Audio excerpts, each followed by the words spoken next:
Getting money like cashier. Get the money like a cashier. Customer, clientele. I was broke, that was last year. Getting money like cashier. Get the money like a cashier. Benjamin, nothing less. I was broke, that was last year. Don't change them. I never switched up. Been down since day one. Stay social. People change them.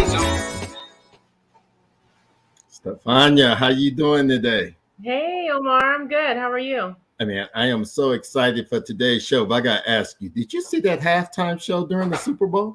Oh, my gosh. You know, I can only imagine all the oldies. All of us were really excited. It was on, wasn't it? And being from California and growing up in that era of music, you know, I had two sides. I had one side, yeah, I'm enjoying the music. And then the other side is like, well, what's going to be the aftermath?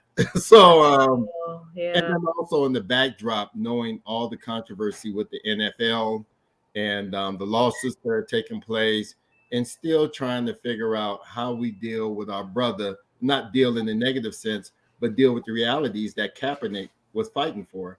That's coming to the forefront right now. He was almost like a prophet. Right.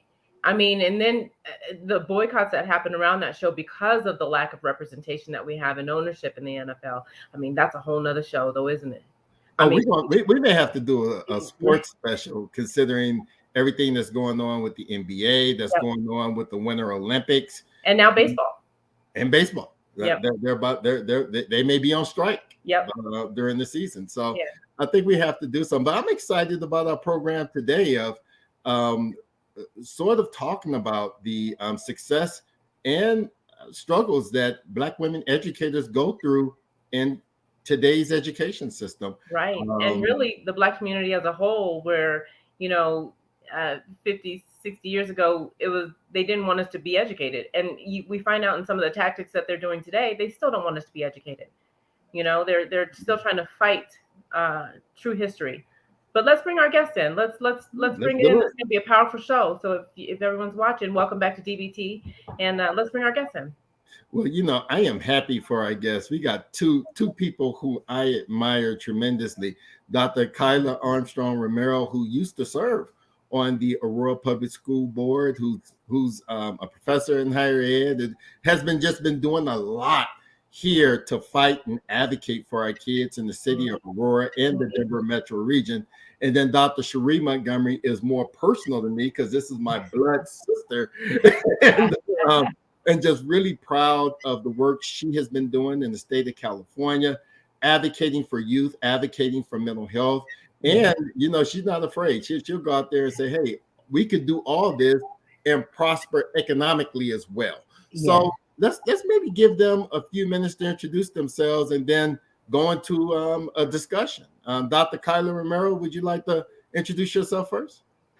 Sure. Hello, everyone. It is such an honor to be in this space with you all tonight and with Dr. Montgomery. I was thinking earlier, I was like, man, your parents have to be proud of y'all. They are. My goodness. So about me, I am currently, I work for the state of Colorado, and my role is to oversee training for all of our anti-poverty programs. So that is SNAP, all of the EBT, Colorado Works, our Employment and Benefits Division. So all of the anti-poverty programs. Prior to this role, I oversaw the juvenile detention centers across the state. And so I am kind of taking a little break from that work, but I miss it dearly. So I'm really excited to be here to talk a little bit about that and put my hat back on. I also teach I teach at Metro as a affiliate faculty in the criminal justice department. I'm also associate professor at Colorado Technical University.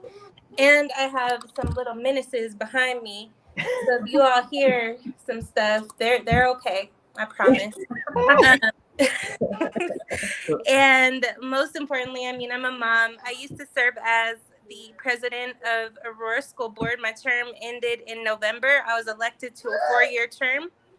as vice president. I started off with Mr. Marcus as the president, and then I served as president for 2 years. So I'm excited to share tonight. I'm excited to be in this space with you all, and I am going to shut up.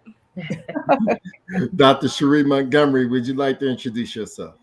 Well, I have done it all in education, and it's just so wonderful to be able to be a part of this tonight. I started out even as an instructional aide, moved my way up to being a teacher, an instructional coach, an assistant principal, and director in the public educational sector. I graduated. I got my master's degree in administration. Then I went on to USC and got my doctorate in organizational leadership, which inspired me to even more want to do more for my community. And so I decided to open my own childcare. And I did that about 2 years and walked away from public education because I felt that God wanted to take me into another direction. And besides, I went through a lot of things, and myself as an educator, I saw that I couldn't change in the public sector. And I also developed a tutoring service called Educational Resource Clinic, where I'm helping kids get into college and dealing with a lot of students that are dealing with mental health struggles. And so that's basically it. I'm a mother of 3 sons. That one is an entrepreneur, one works with me in my companies, and the one that is still trying to find his way. Let's put it that way. But I am totally blessed and happy to be here tonight. Wonderful. Well, that tells us a lot about your journey into education. So I'm glad that you both touched on that. But let's start with you, Dr. Montgomery. Tell us what was a moment that you realized you could have an impact and really made you go down that road that you said, this is what I'm going to do. I'm going to make this career change. This is my passion. It started a long line of educators as well. So yeah, it was like we were born into it. I come with a long line. My brothers and my sisters are educators as well. My mother was a teacher. My dad was a professor. So that brought naturally watching my father and what the impact he made in the community. That at a young age, a lot of people said, "Oh, well, I think I don't like the pay of a teacher. I don't know if I really want to be a teacher." But from the get-go, I always wanted to be because I watched how people admired my father, and he was a professor at Cal State Long Beach. And to watch him in the classroom and how he also took what he was doing inside the classroom and took it out of the classroom to bring about change, it inspired me to say, hey, I want to do that. I want to make an impact on the world. And so I knew from the get-go, watching my mother teach as well, that I wanted to do that. That was my passion. That was my desire. Okay. So you had it modeled in front of you. Modeled. Yeah. Yes, modeled. And just watching. And also, I will never forget in high school, I had a dynamic. A lot of people are not that fortunate. I had a wonderful African-American teacher, and it wasn't many, but she took us under the wing and she said, you can do all things. And she would preach all these motivation quotes to us, and it inspired me. I said, I want to be like her when I grow up. And so that's another reason why I wanted to be an educator. Wow, great role models in front of you. Dr. Romero, what's your story? What was the pivotal moment for you that you decided education, or I want to make where you can make an impact, and why you decided that that's where you wanted to land? For me, education saved my life. I had a really rough childhood. I was in the juvenile justice system. I also testified against my stepfather when I was 9. He tried to kill my mother in front of me. And so I knew that I wanted to have an untraditional kind of education. And my pathway, because I had such a tumultuous childhood, the only escape that I had was school.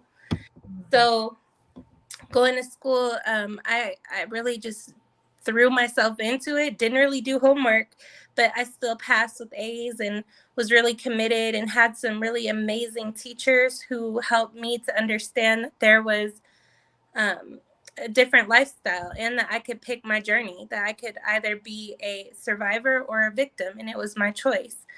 And so I decided to go to college right after high school. I moved out at 17 and never really turned back. I looked at education like it was my crutch. A lot of the people around me were either dying or I went to school with two people who are on death row in Colorado or were sentenced to death row in Colorado and knew them very well. And so for me, choosing a different path than the people that I was around and the people who are making different choices, I knew that education was going to be the only thing that could get me to go down a different road. And because of education, I kind of used it as a crutch, which means I racked up a lot of student loan debt. So there is that too. But I wouldn't change it for the world. And unfortunately, the reality and what I fight for in terms of equity, Black women are the most educated group in the United States, and yet we are often undermined and overlooked. And so I think that, you can't be what you can't see. And the reason why I ran for school board, I didn't see anybody who looked like me on the school board. Yet in Aurora, we are mostly minority. Our diversity is so impactful, and the school board did not represent the community of which we lived in. Mm-hmm. And so I ran, and luckily I was elected. And I was criticized for being vocal and outspoken. And when I look back on it, on my journey on school board, my elected role, I wouldn't have changed a thing. And I wanted girls in our system, more specifically Black girls, to see that you can still speak your mind, you can be your authentic self, and you can choose whatever path that you want to and be successful, and choose to be a survivor, not a victim, regardless of your circumstance. Wow, what a compelling story. I'm glad that I'm really glad that you chose that journey and that we had you on today. Omar, you had. I'm listening to, I know my sister's journey for the most part, and Dr. Kyla Romero, I'm listening to just your story, and both of you had to overcome some type of adversity to get to where you are. But on top of that, you had to overcome adversity while you were in these positions or while you're currently in these positions. Working for a school district myself and working in higher ed, I see that many Black women go through a lot. One, to be recognized by their male peers, and then two, you're a mother, you're an educator, you wear so many hats. In your roles, how are you able to overcome adversity, and what type of adversity did you face in your roles as an educator? Well, for me, I noticed that dealing with a lot, to be honest, in the very beginning, I dealt with a racism. I dealt with the struggles of not having to be always perfect. And that is a lot of stress, meaning that in the educational world, as an African-American woman, as an educator, I couldn't have mistakes. So I spent a lot of hours prepping, doing what I needed to be that star teacher in order for me to achieve, because you didn't want to make a mistake, because a lot of times that they're looking at you, and meaning administration, because you always feel like you are not good enough. And so dealing in there, and no one ever talks about these kind of things. And it's just not me as an African woman alone. I noticed that as other African American peers that I had, that we shared that same kind of trauma when it came to feeling like, that pressure, that stress. If I make a mistake, I'm going to get evaluated this way. I'm going to be looked at differently. And so it wasn't an easy role for me as an educator. There was a lot of times I spent a lot of hours um, trying to be the best that I can be, because devoted when other people were going home, I was still in the classroom, because I know that I had to be a top-notch teacher, and I wanted to be for my kids, but it was no room for mistakes in my career. I bet as a Black woman, you feel like the observatory eye is on Yes. you, and it's on you constantly, and it's Yes. And from constantly judging you for the smallest little misstep. And especially when it came to being that I was in different kinds of districts in my community. I worked in Compton Unified, but then I also moved into more of a diverse area. And from Caucasian parents, I was questioned a lot. I had to make sure I knew what I was talking about, and not to say I didn't, but I was really, like, they were laser focused on me as an individual, more so of my skin color, not of where my education background. And so I had to be very defensive a lot. And but in a professional way. But I always had to define myself and look and carry myself a certain way, because they didn't understand that what a African. I've had white parents say, I didn't know that African American woman, getting to know them coming into a all white district, how you guys that they like me. They were surprised that they liked me because of the images that they felt that Black women were. Interesting. Yeah.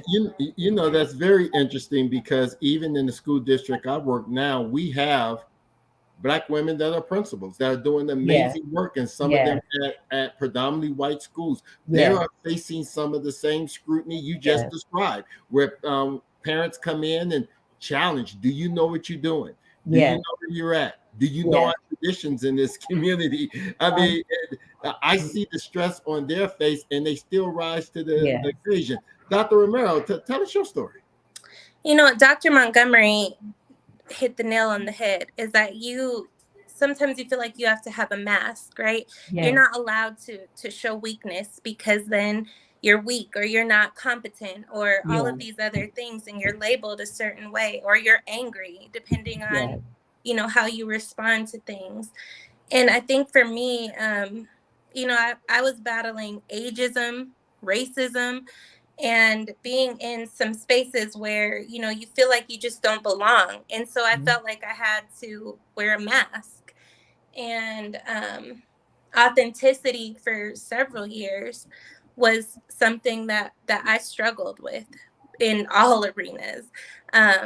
Working in higher education as an adjunct professor at CTU, I dealt with quite a bit. CTU is a military university here in Colorado, and based out of Colorado Springs. So I had some students who were very combative and questioning, and they were not that way with some of my peers.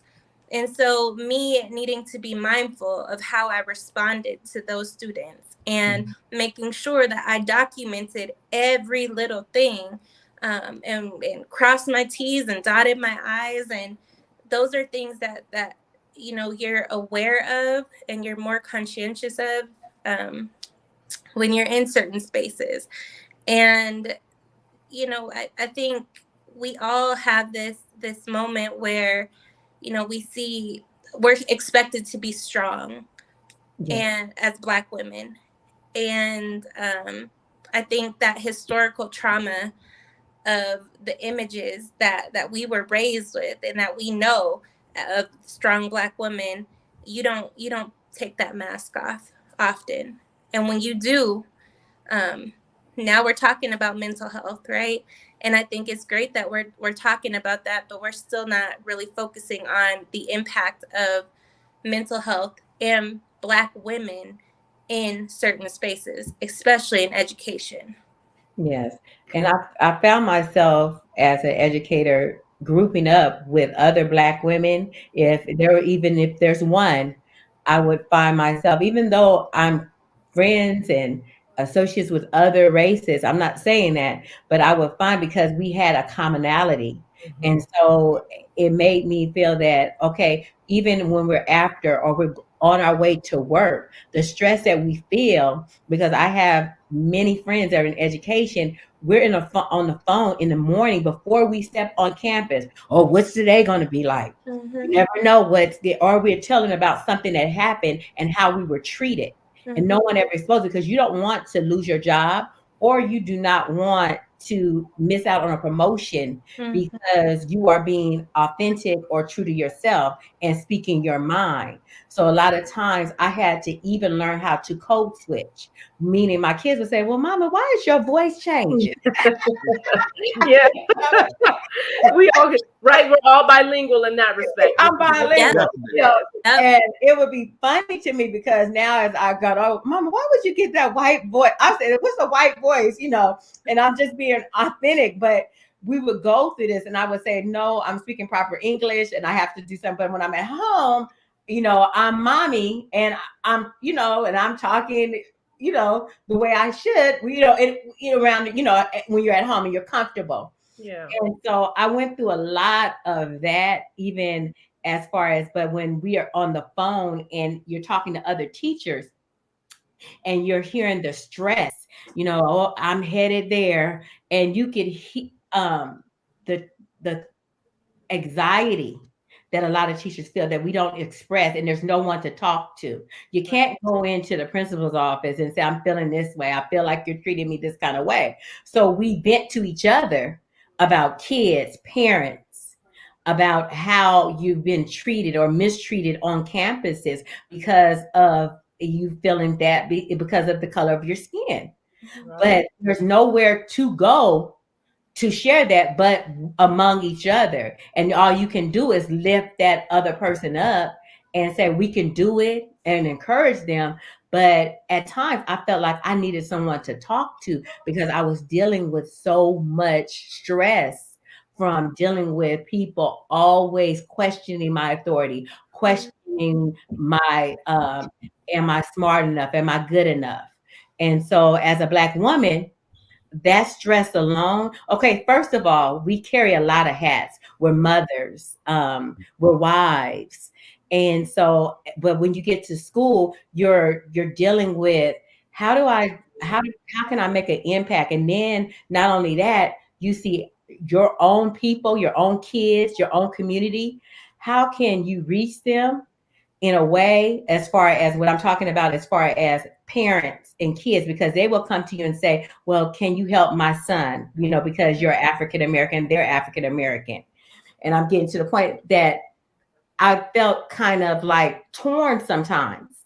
And I don't know if many Black women feel like that, because if you step out too much out there, then you're they accuse you of playing favoritism. Let me ask this, because I got to say, throughout my school years, and I was privileged, I had phenomenal Black teachers, the majority of them Black female teachers. And when I say they didn't play, they were mentors. Yeah. They were motherly when it's needed, and they were disciplinarians when needed. I got to say, my best, even from my Sunday school teacher at church, Miss Pitts, part of my education process, although you have to face racism, dealing with people challenging you, what positive impact do you think your presence made in the classroom and on campus?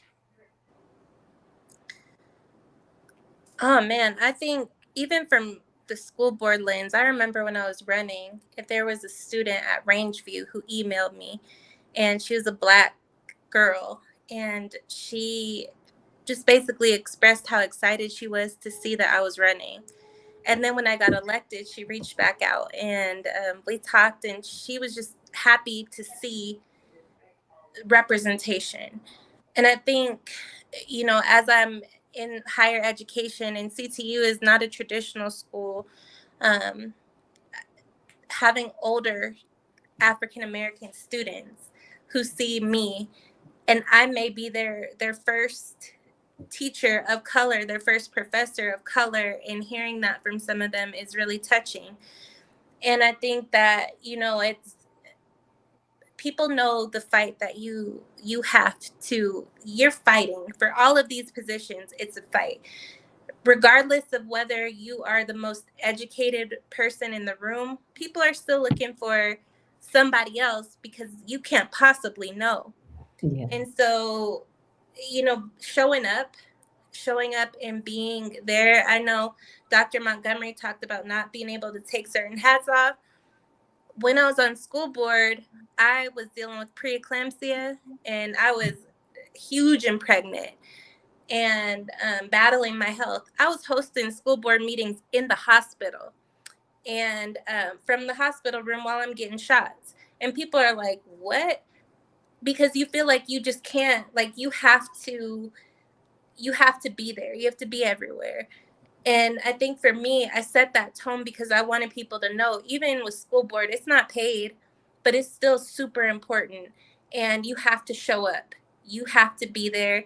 There shouldn't be any excuses. And you set that tone for everybody around you as a leader. For me, I was there as a role model to other for my community as far as the kids, the African. I did a lot with looking at achievement gaps and bringing out programs that would best suit our kids, for every kid, but especially. And I would also be very visible as an instructional leader, and I would talk to different parents regarding their kids and knowing that I am there and I am a voice for them. And a lot of times I did a lot of correction action as administrator when I went in to observe teachers and being an educator myself, because like one time in particular, I had a teacher that was disciplining an African American male student. And she would every time I would go in this room, she would be putting him in a timeout, but she wouldn't allow him access to getting educated, meaning she would have his back towards getting taught.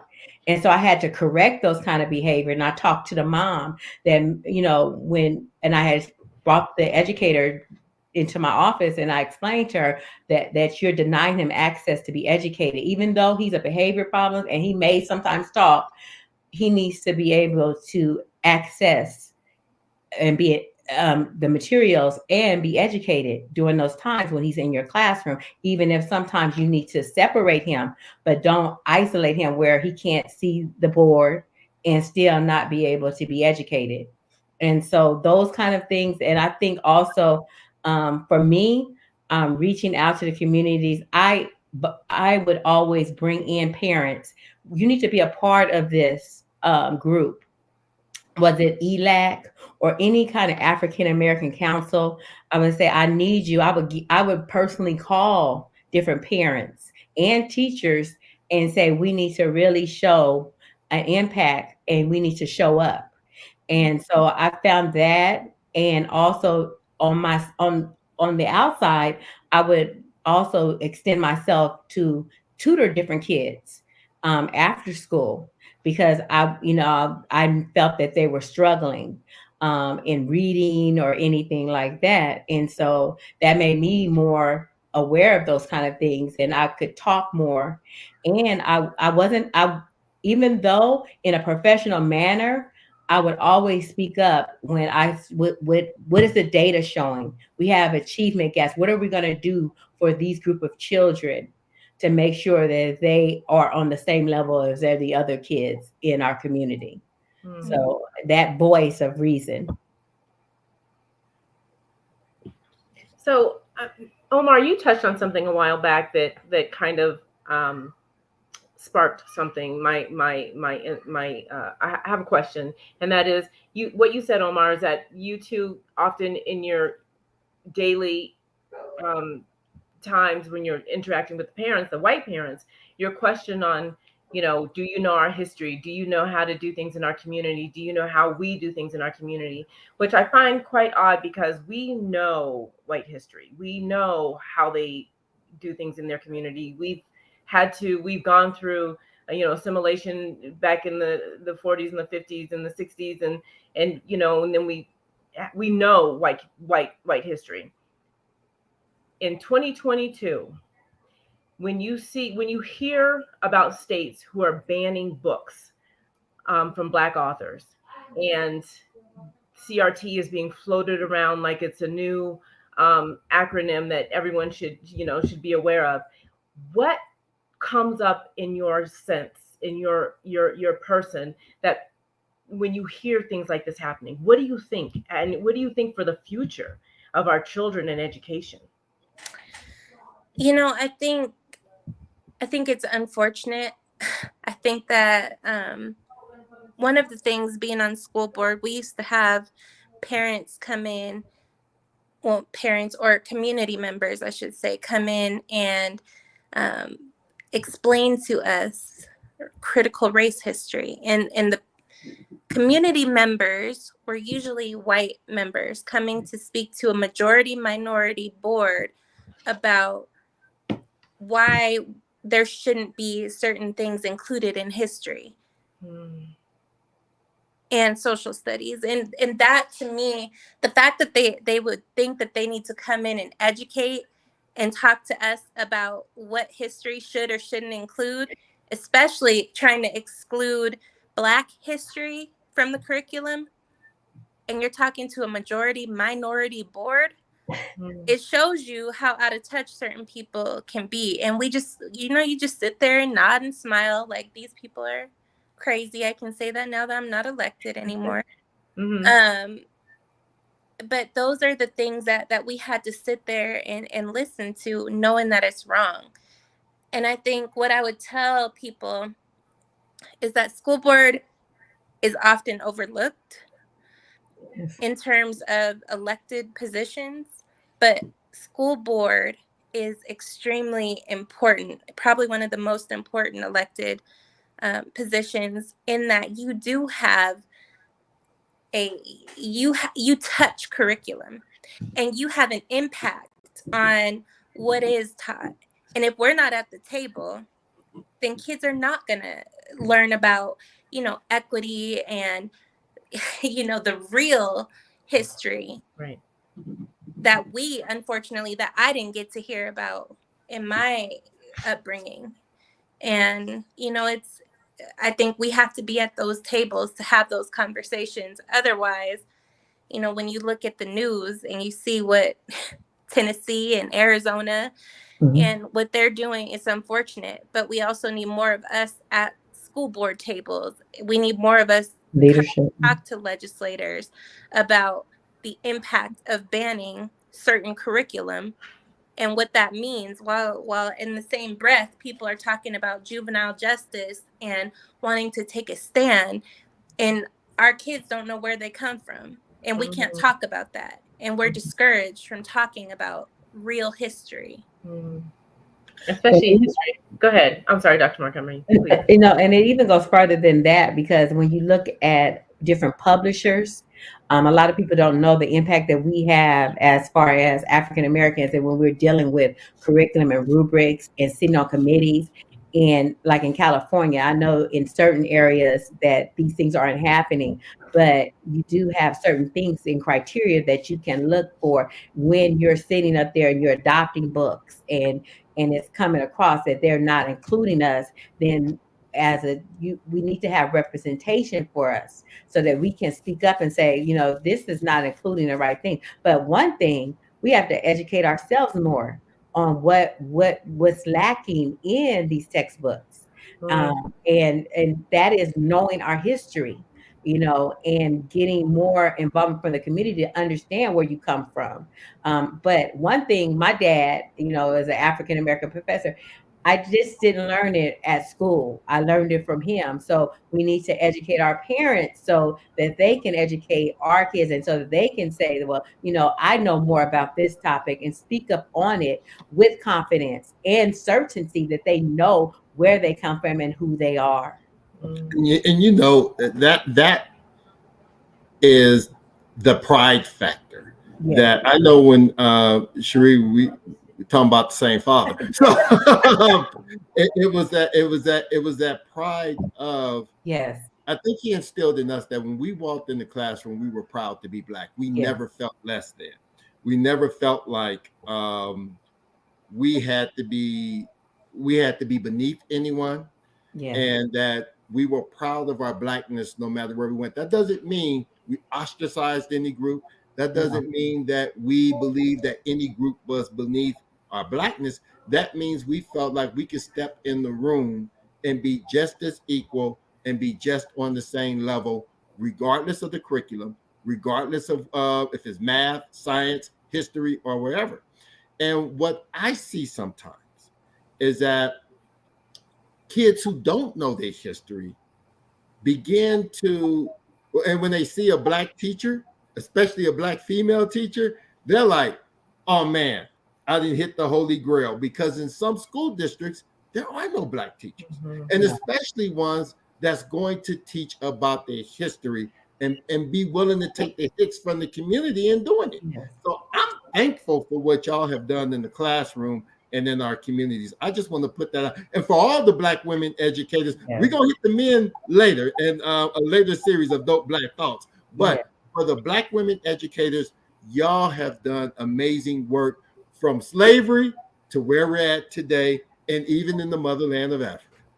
And then you have to know that even as African American teachers, that they go through a struggle too, because they have certain materials and curriculum they must cover. And so to mix it and blend it without being at risk of being in trouble or saying that you weren't following the certain criteria or standards or anything like that. So then you sitting up there trying, I got to get this in. And so it's sometimes not as long and in depth as you want, because you're dealing with, of course,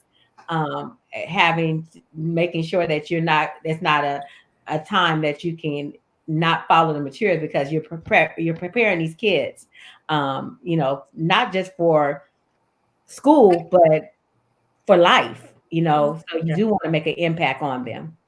Well, that, and like I grew up in a home where my mom is very fair skinned. And so having an opposite, experience from you two, where my mother would talk down on people who were darker skinned, myself, or if my hair was natural and that wasn't okay. And then going to school and not having any women that I could look up to, any Black teachers that were females even, that takes a toll on you, especially when you're not learning about what actually happened. And the roles, the critical roles, for example, and I'm going to say it, that Black women played in our history. I think that there is such an impact that can be made on elementary students learning those things, especially being African American themselves. And I always take pride in my mother. She taught at a high school in Southern California, and she was the only African American teacher there for years and years. But they always everybody would come to her and say, you need to rally those parents together. You need to rally those kids together, because they felt that she had that commonality. But it would have been also nice for her to have other nationalities supporting it and being a part of it. So she would have all the kids, she would do all kinds of programs. It was called Black Onyx. Black scholars. She would have them come in her room, and that was healthy for them. But it was her doing all these things by herself, and she was one woman. And so I always thought about that. And I have been on that scale too, where I'm the one that's initiating these kind of programs. And it's not like you're being supported 100% by your administrators. It's more of, you're doing it, and they're nodding, but it's a way that when someone's supporting you fully versus just a set it and, oh, maybe she'll keep them off my back, he does that. And that's a difference of tolerance of it. And we go through a lot of that. They tolerate it, tolerate you as a person, but is acceptance, full acceptance. I sometimes wonder. Sometimes I've always like, he had, ignore certain things. Oh, but you don't come in and say, hey, how are you going? I have a little budget over here for you. We had to do fundraisings. We had to do all these kind of things and get it done. But if they would just allocate certain budgets for those kind of things for us, or do something out of, to show that they're really accepting of others, it would be a lot better impact on the school system. Mhm. Wow. How do you take care of yourself? I mean, let's. I mean, let's define it. Are you hearing what I'm hearing? It seems like there's a lot of weight on Black women educators. Are you hearing the same thing I'm hearing? I wonder how they take care of themselves. Oh yeah, because Dr. Montgomery, you mentioned it earlier that you can't exactly go into your principal's office and let them know that you feel some type of way, because I'm sure they would, try and say, well, you're playing the race card if you let them know that it's about you being, Black, and if you come in too aggressively, they want to say you're aggressive and you're a threat. So how do you manage all that you're going through and still end up looking and behaving and thinking the way you do? What's your self-care program? Mine is also I vent a lot. I do to other people because we share in the same thing. And Black women, as Black women, we do vent a lot, and where you can take down your mask and just be you. And also as far as health wise, exercising. Also, to be honest, there has been a time in my career I needed a therapist because of the impact of certain things that I was dealing with. And I'm not afraid to say those kind of things.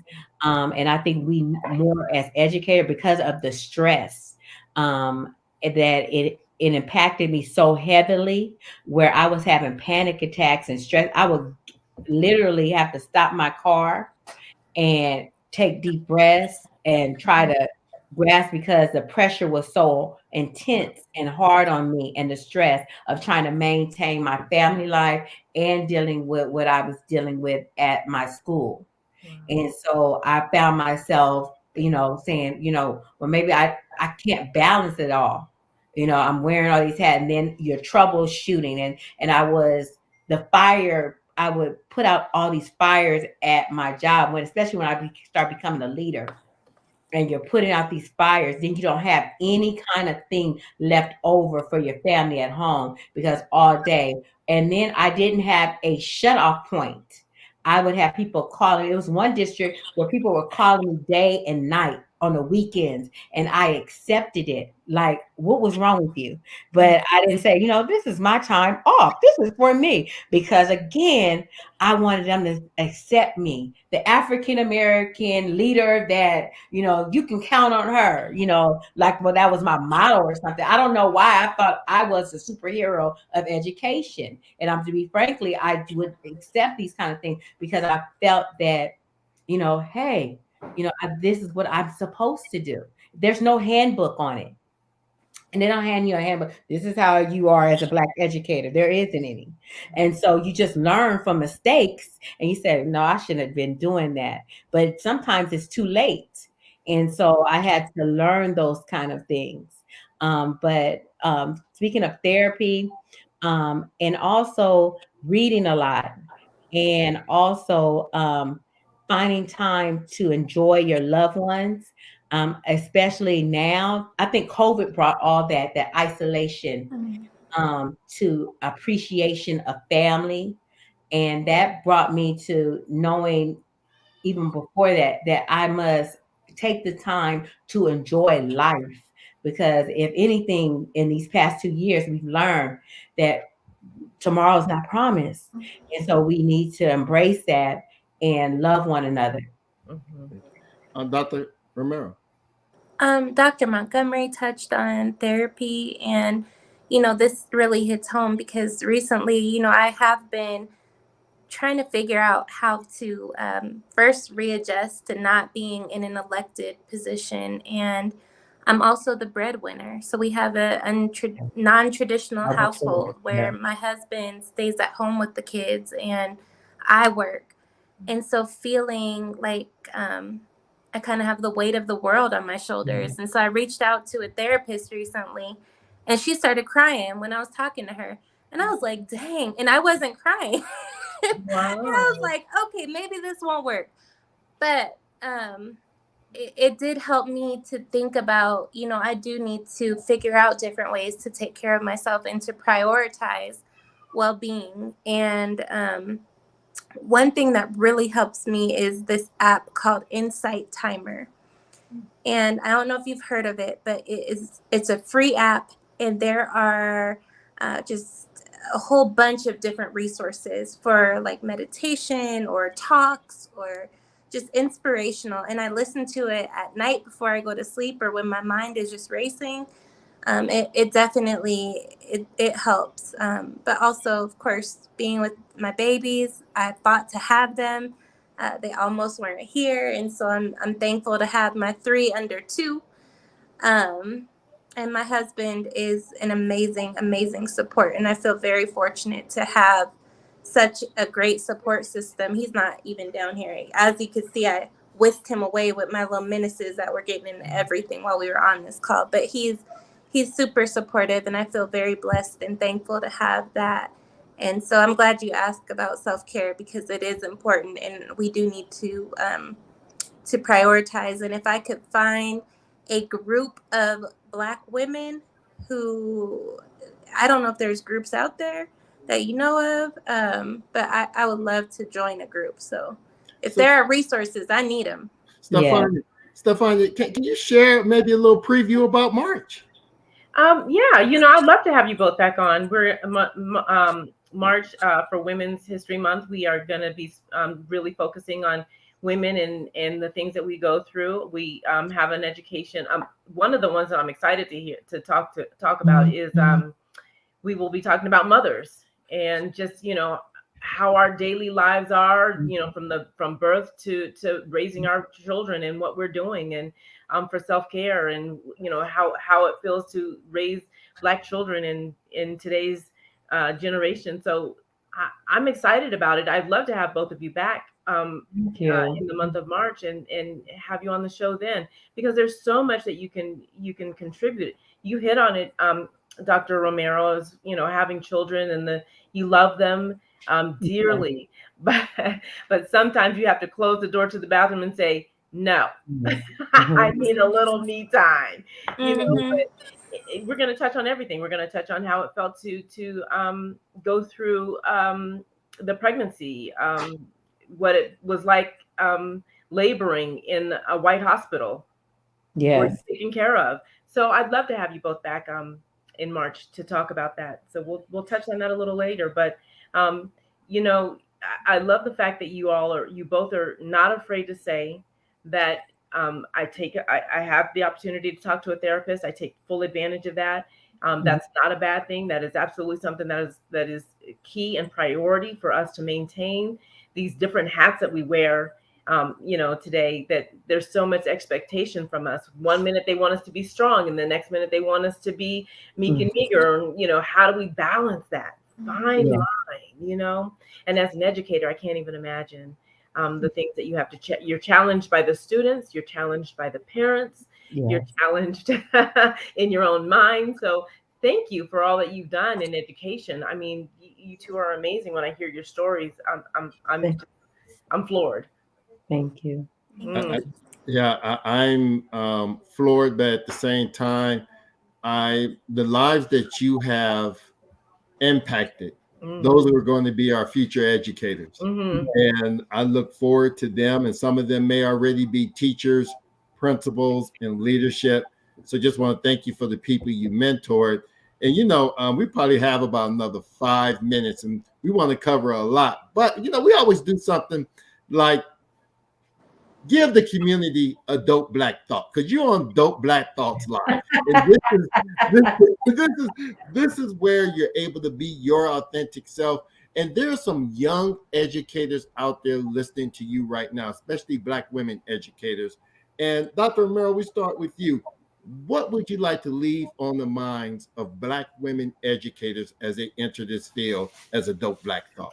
And I want to say this, before you give, I'm gonna give you a little bit more time to think, because you mentioned Ranju, and that's the school I went to. It was not as racially diverse it is today when I went there. So I could count on maybe both hands, maybe even one hand, the number of Black educators that were in that school when I went there.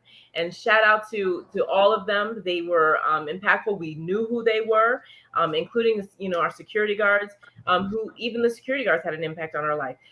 So what would you say to them? That I love that question, Omar. Tell us. Man, the only thing that sticks with me is that you choose your path. You can either be a survivor or you can be a victim. And you don't let other people write your narrative. You write your own narrative. And for the Black educators out there, for the Black women, Black women are the most educated population in the United States. There is research to support my claim. And so just making sure that we're a resource for each other, knowing that, and that we have a support system of other educators, of other people within these circles, within higher education, within juvenile justice, within secondary education. There are people out here that you can reach out to for support. And I am definitely one of those people. And if you want to run for office, you let me know. And I'm proud to be supporting Mr. Montgomery's other half, better half, who is running for Arapahoe County Commissioner, who you should vote for. Her name is Regina Edmondson, just so you know. ReginaForArapahoe.com, by the way.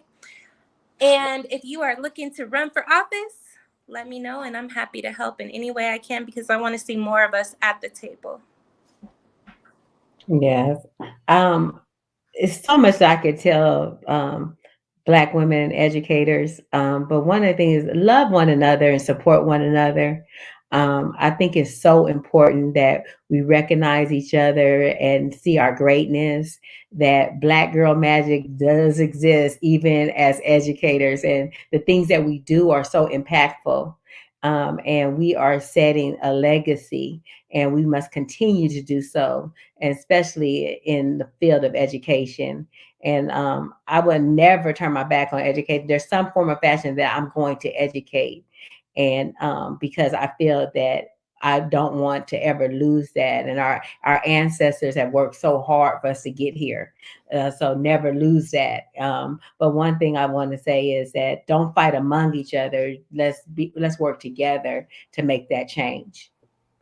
I love that Black love. I love that Black love. Yes. I think that's imperative. Yeah. And we must recognize, and I keep on saying it, and we keep ignoring these things. Even the schools and these institutions of higher learning, whether it's, we need to look at mental health for teachers, for our students, so that we can get past of a lot. I think that we're an institution, we're dealing with people, and so they continue to take funds away from those areas, but it's needed even for us. We need mental health days as educators as well. And sometimes we just have to, even to be honest, and I'm gonna be honest, that you will call and lie when you need a mental health day. I'm sick, but you're really not. You just need that time, and we need to we need to look more into that as well. And you don't have to provide a doctor's note unless you're out for 3 days. We need well days and sick days. And sick days. Yeah. Mm-hmm. Well, I think that's something that we all need to take in consideration when you're dealing with the stresses. Take that time, because like I said, even with education, if something happens to you, they're gonna replace you tomorrow with a sub, and then they'll get you that permanent teacher in a matter of seconds. So they'll have a flyer up saying your position is available. So take care of you. And we need our best in the classrooms. Yeah. And whatever we can do, if they need time off, if they need whatever services that they need so that they could be effective in the classroom, I think is extremely important. I think that love part, having the resources that they need, and for them to have the support of their administration.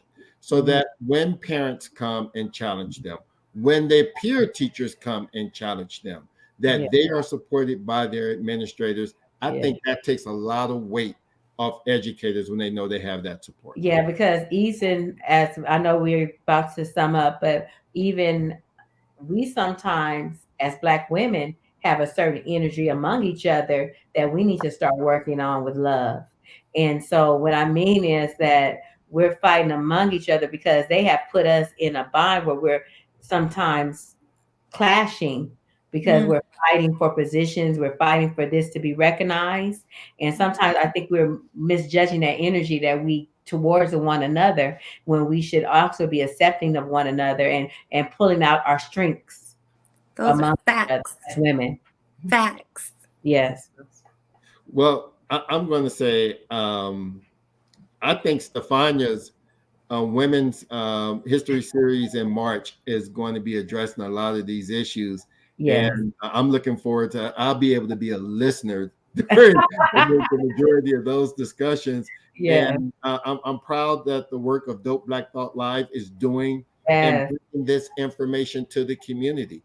And once again, we're going to be entering March, celebrating Women's History Month. Stefania, I know you gave us a preview. Give us a little bit more information about what we're going to see in March. You know, I don't have my notes here in front of me, but I mean, we have a number of shows lined up. Now, keeping in mind that March has 5 Thursdays for us, so we were able to squeeze in another one in there. Hooray! We're one more day to talk about women and our accomplishments. But we're going to be talking about relationships. We have room to talk about women in politics. We have room to talk about, you know, I told you about the being a mom in 2022, what that means for us, how that looks for us. We're going to talk about educators again. So, I mean, stay tuned. If you know of a Black woman out there, if you know of a Black woman, you know Black women out there, tell them to join us on those days every Thursday at 7 p.m. We're going to be talking about something different. We would love the feedback from the community to spark more conversation, to get more of this information out there.